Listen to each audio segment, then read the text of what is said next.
Bismillahirrahmanirrahim. Assalamualaikum warahmatullahi wabarakatuh. Bersua dalam berita perdana malam ini, saya Muhammad Noh Johari. Dan saya Nur Baizura Endi. Berita utama malam ini.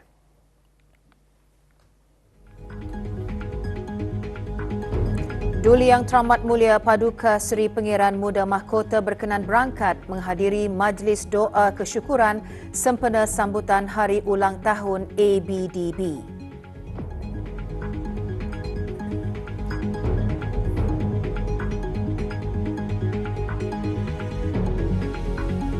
Solat hajat berjemaah bagi merafakkan doa khas untuk negara dan raja yang dikasihi diadakan di masjid, surau dan balai ibadat seluruh negara.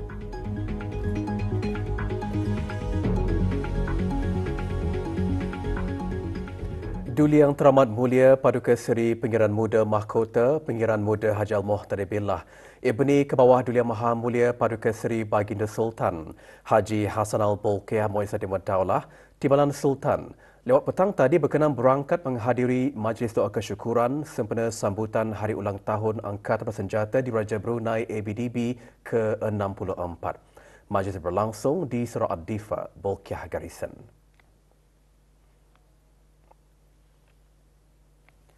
Keberangkatan Duli Yang Teramat Mulia dijunjung oleh Major Jeneral Datuk Paduka Seri Haji Muhammad Hazaimi bin Bul Hassan, Pemerintah ABDB.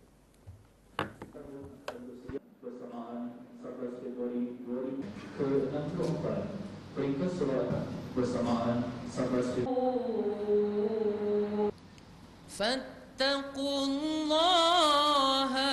Memulakan majlis bacaan ayat-ayat suci Al-Quran oleh Soldadu Muhammad Fahmi Izzuddin bin Mudim Awang Haji Tamin dari Batalion Ketiga Tentera Darat di Raja Brunei.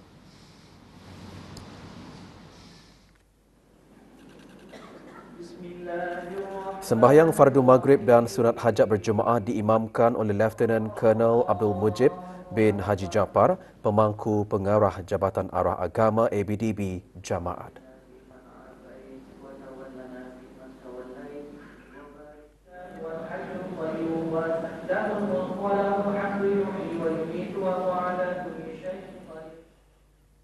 Kementerian Halal Ugama mengadakan sembahyang sunat hajat berjemaah dan bacaan doa khas kesihatan dan kesejahteraan sebelum menunaikan sembahyang fardu Jumaat di masjid-masjid, surau-surau dan balai-balai ibadat seluruh negara. Acara diadakan bagi merafakkan doa kehadrat Allah Subhanahu Wa Taala agar negara Brunei Darussalam dan raja yang dikasihi dikurniakan dengan nikmat kesihatan, keafiatan, kesejahteraan dan kebahagiaan yang berpanjangan. Inisiatif tersebut adalah kesinambungan dengan pelaksanaan sembahyang sunat hajat berjemaah dan bacaan doa khas kesihatan dan kesejahteraan selepas sembahyang fardu maghrib setiap hari. Di daerah Brunei dan Muara, acara tertumpu di Jami' Asri Hassanil Bolkiah Kampung Kiarong. Hadir Yang Berhormat Pihin Udana Khatib Datuk Paduka Seri Setia Ustaz Haji Awang Badaruddin bin Pengarah Datuk Paduka Haji Awang Othman, Menteri Hal Ehwal Ugama. Dengan pemeliharaanmu, Ya Allah, jauhkan baginda dan kami sekaliannya dari bala bencana, penyakit dan dari segala keburukan. Sesungguhnya Engkau jualah sebaik-baik pemelihara, Ya Allah. Walhamdulillahirrabbilalamin. Di daerah Tutong, tumpuan utama acara diadakan di Masjid Hassanal Bolkiah Pekan Tutong.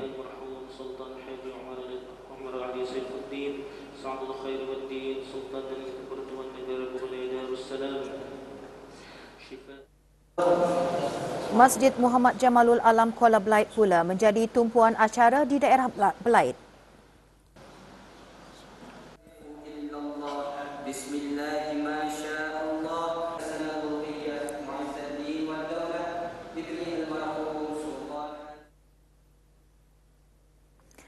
Sementara di daerah Temburong diadakan di Masjid Utama Muhammad Saleh Pekan Bangar.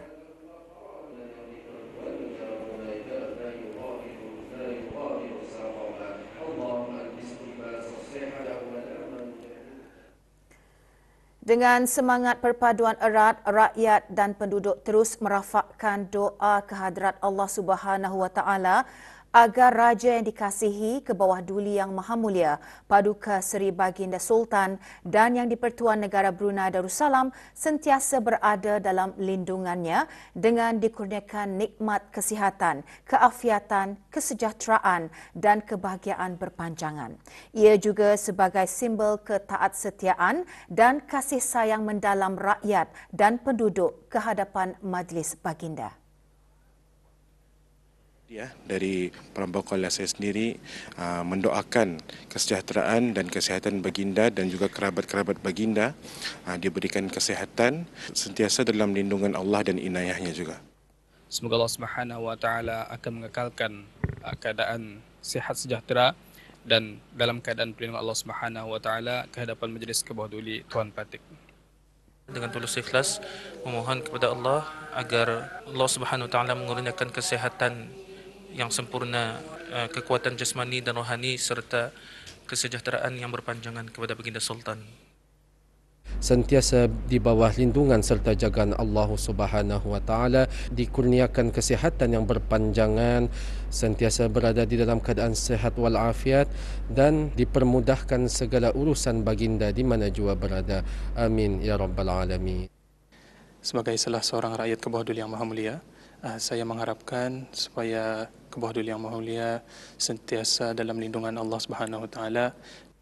Mudah-mudahan dengan usaha kita ini yang nampaknya macam kecil tetapi ianya besar di sisi Allah Subhanahu Wa Taala dan menjadi juga sebab akan turunnya rahmat daripada Allah Subhanahu Wa Taala kerana kita ni hidup sebagai rakyat ni, kita ni memuliakan pemimpin kita ni.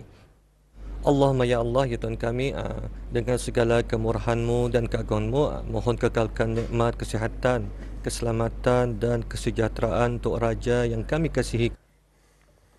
Doa dan harapan yang sama juga membanjiri media sosial yang jelas mencerminkan keprihatinan dan kasih rakyat dan penduduk kepada baginda.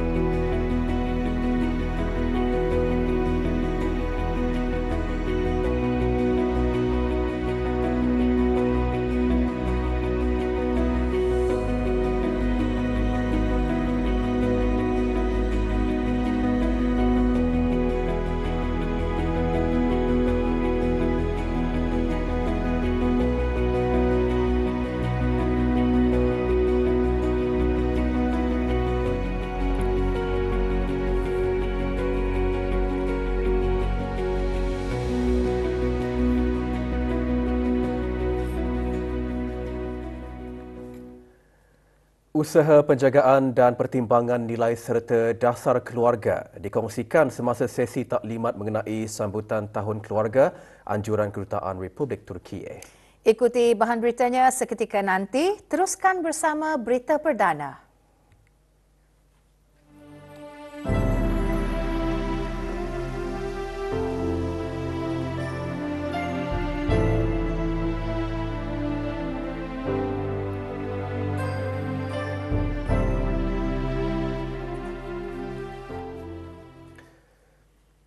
Negara Brunei Darussalam sedang menggunakan teknologi digital dalam sektor pengangkutan. Ini termasuk penyediaan sistem pengangkutan pintar, sebuah projek di bawah Rancangan Kemajuan Negara RKN ke-12 untuk memperbaharui pengangkutan awam di negara ini. Perkara itu dikongsikan oleh Yang Berhormat Pengiran Datuk Seri Setia Syamhari bin Pengiran Datuk Paduka Haji Mustafa, Menteri Pengangkutan dan Info Komunikasi semasa Majlis Perasmian Forum Sistem Pengangkutan Pintar Asia Pasifik 2025 dan rundingan mengenai kemajuan sistem pengangkutan pintar yang berlangsung di Suwon, Republik Korea. Juga diadakan penandatanganan Memorandum Persefahaman MOU bagi kerjasama dalam bidang pembangunan bandar hijau. Penandatanganan tersebut bertujuan mengukuhkan lagi kerjasama dua hala antara negara Brunei Darussalam dan Republik Korea serta aspirasi ke arah memupuk pembangunan bandar yang inklusif dan dipacu teknologi di seluruh rantau. Di samping itu, ia juga menandakan pembaharuan kerjasama di antara kedua-dua negara sekaligus meletakkan asas yang kukuh untuk meneroka inovasi dan mempercepat agenda transformasi digital. Juga hadir Puan Yang Terutama Pengiran Hajah Noriyah binti Pengiran Lela Wijaya Pengiran Haji Yusof, Duta Besar Istimewa dan Mutlak Negara Brunei Darussalam ke Republik Korea.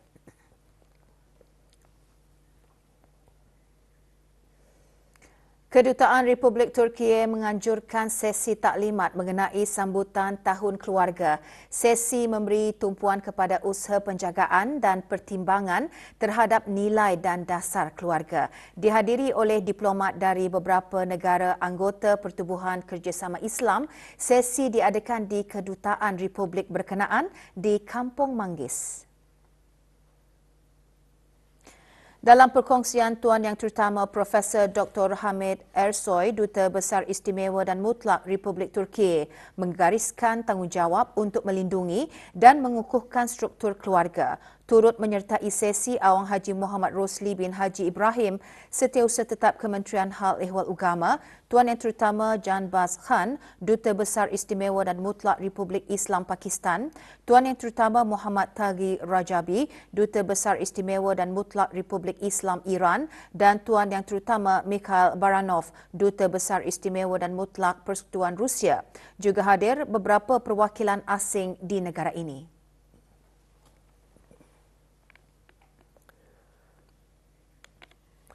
Bagi memenuhi keperluan ibu bapa masa kini yang menginginkan suasana asuhan selamat, penyayang serta berteraskan nilai-nilai Islam, Alia Playhouse, sebuah pusat penjagaan kanak-kanak berkonsepkan pendidikan awal dan integrasi gaya hidup Islamik, membuka cawangan baharunya di Universiti Brunei Darussalam UBD.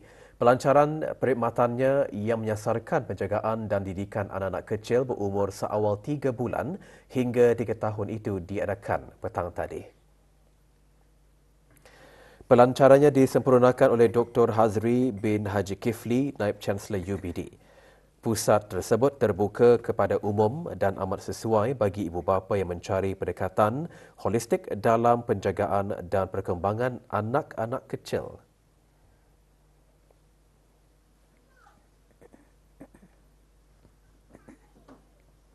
Harapan kami semoga dengan kehadiran kami di UBD ini bukan saja dapat membantu staf-staf warga-warga UBD, juga untuk menerapkan lagi generasi akan datang dengan pembelajaran Islam sejak awal lagi. Universiti Teknologi Brunei UTB menganjurkan majlis makan malam penghargaan bagi mengiktiraf penglibatan para hakim dan penyumbang dalam menjayakan Anugerah Cipta Duli Pangeran Muda Mahkota 2025. Majlis berlangsung semalam di sebuah hotel di Ibu Negara. Pengisian majlis penyampaian sijil yang disempurnakan oleh Datin Paduka Profesor Dr. Dayang Hajah Zohrah binti Haji Sulaiman, Naib Chancellor UTB. Mereka yang diiktiraf terdiri daripada para pakar dari Universiti Putra Malaysia, Universiti Teknikal Malaysia, Universiti Brawijaya Indonesia dan Seabridge Thailand.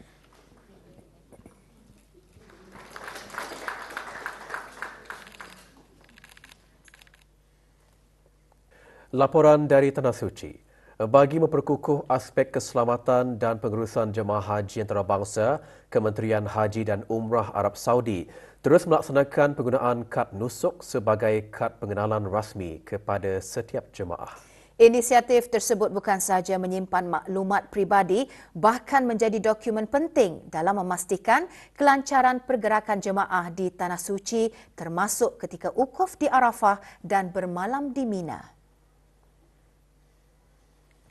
Pihak berkuasa Arab Saudi giat melakukan rondaan dan pemeriksaan secara rambang di Tanah Suci, terutama sekali di kawasan Masjidil Haram dan sebelum memasuki masyair, bagi memastikan hanya jemaah haji yang sah berdaftar sahaja yang dibenarkan melaksanakan ibadah haji. Selain kad nusuk fizikal, Jemaah haji juga boleh mendapatkan kad nusuk digital dengan memuat turun aplikasi Tawakkalna dan seterusnya mendaftar masuk dengan mengisi keterangan-keterangan peribadi.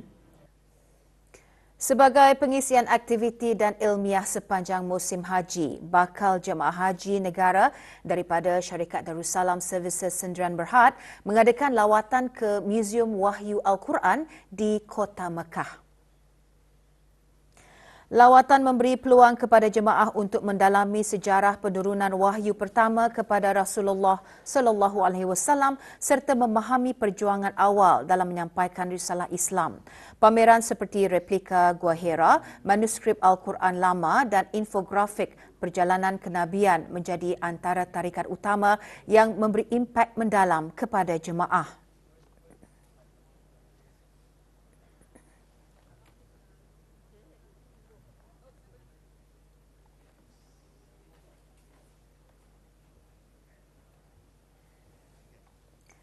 Esok, negara Brunei Darussalam akan menyambut Hari Ulang Tahun Angkatan Bersenjata di Raja Brunei ke-64. Kewujudannya adalah untuk menggalas tanggungjawab memelihara keamanan dan keselamatan dengan menanai amanah pada menjaga kedaulatan raja, agama dan negara dengan penuh iltizam dan dedikasi. Di samping sebagai keperluan pertahanan yang bersifat strategik agar tidak mudah diganggu-gugat atau dicerobohi. Tanpa ada tentera, sesebuah negara itu akan sentiasa berada dalam keadaan terancam dan tidak selamat dari sebarang ancaman semasa dari luar maupun dalam negara itu sendiri.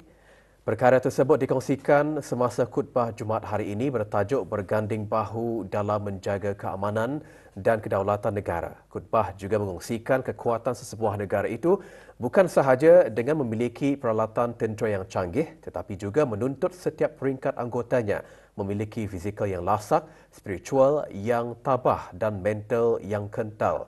Sentiasa siap siaga serta berkemahiran tinggi dalam bidang ketenteraan. Tugas sebagai tentera adalah tugas yang mulia di sisi agama maupun negara. Oleh yang demikian, warga angkatan bersenjata di Raja Brunei perlu terus memperkasa profesionalisme serta sentiasa berada dalam kesiapsiagaan tertinggi.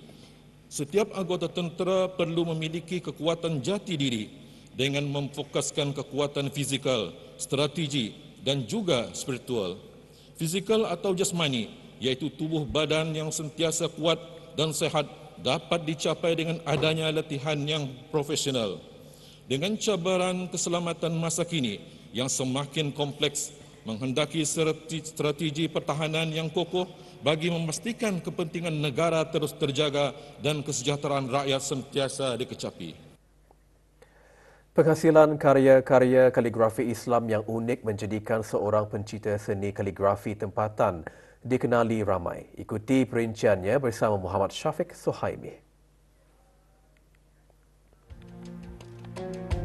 Hobi melukis dan mewarna sejak kecil lagi mendorong Dayang Nur Izzati binti Haji Muhammad Ali Nur untuk mempelajari kesenian dan kaligrafi Islam. Kemahiran yang diperolehi selepas mengikuti pengajian di luar negara membolehkan Dayang Nur Izzati untuk menghasilkan karya-karya yang unik dan menarik. Antara yang mendapat permintaan ramai, karya berukuran kecil yang boleh siap dalam masa sehari hingga 3 hari sahaja. Ianya merupakan kerja separuh masa saya yang mana saya juga menerima tempahan dari orang ramai, bukan sahaja dari segi lukisan atau karya yang berunsurkan Islamik, tetapi saya juga boleh membuat kerja-kerja digital seperti reka letak penerbitan buku, majalah, jurnal dan apa jua yang berkaitan. Marilah kita sama-sama menanamkan sikap proaktif untuk sentiasa belajar dan insya-Allah dari sana kita boleh memartabatkan kesenian Islam khususnya dalam seni khat dan reka bentuk Islam.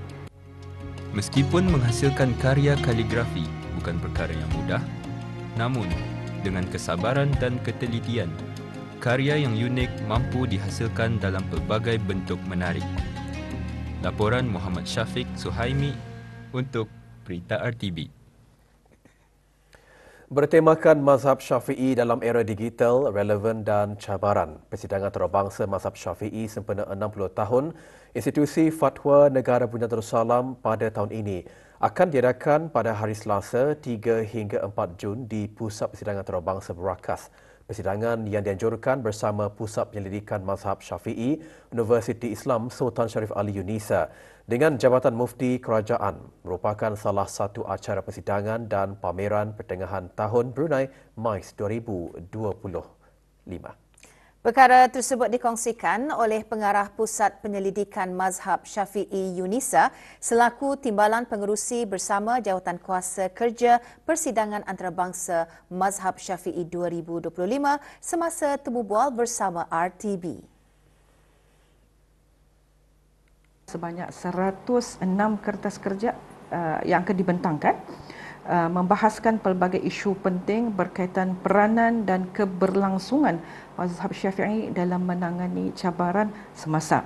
Antara fokus utamanya termasuklah bagaimana prinsip fiqh Syafi'i terus akan membimbing umat dalam menangani isu-isu kontemporari seperti kewangan digital, pengesahan halal serta pendidikan dan dakwah dalam talian di samping menghadapi cabaran penyebaran maklumat tidak sahih, pengaruh ideologi ekstrem dan kecelaruan hukum dalam ruang cyber.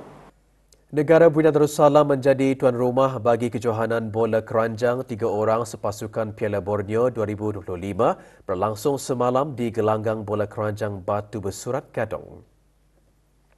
Kejohanan yang mempertandingkan 4 kategori disertai oleh pasukan tuan rumah Kota Kinabalu, Miri dan Labuan. Kejohanan antara lain menjadi platform penting dalam mencungkil bakat muda dan memupuk semangat kesukanan.